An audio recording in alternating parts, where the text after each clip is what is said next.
Hello दोस्तों, नमस्ते, जय श्री कृष्ण, राधे राधे। नेहा बता बड़ी ब्लॉग में आप सबका स्वागत करती हैं। छोटा सा नाच गीत प्रस्तुत करने जा रही है। सबको कैसा लगे कमेंट बॉक्स में जरूर बताइएगा। अच्छा लगेगा हमारे चैनल को सब्सक्राइब करिएगा, लाइक करिएगा। बम्बैया से पिया चलाया वा, तू तो हंसतई से जरिया पे आवा। बम्बैया से पिया चलाया वा, तू तो हंसतई से जरिया पे आवा। पिया मम्मी तो हार नहीं भावे, पिया मम्मी तो हार नहीं भावे। तो झगड़ते दुआरिया पे आवे, वो तो झगड़ते दुआरिया पे आवे। पिया तो है हमारे मने भावा, तू तो हंसतई आंगनवा में आवा। पिया तो है हमारे मने भावा, तू तो हंसतई आंगनवा में आवा। बम्बैया से पिया चलाया वा, तू तो हंसतई से जरिया पे आवा।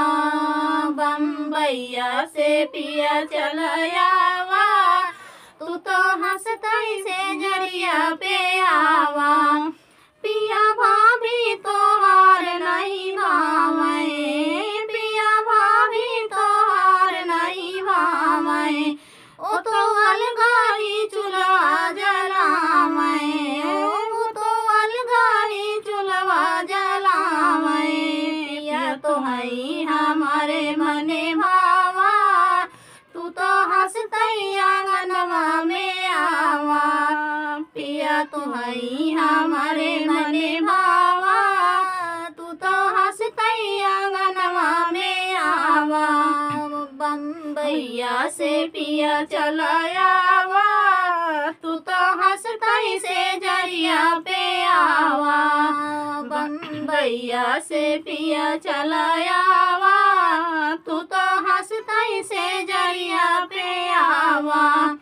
पिया बहिनी तो हार नहीं भावे, पिया बहिनी तो हार नहीं भावे।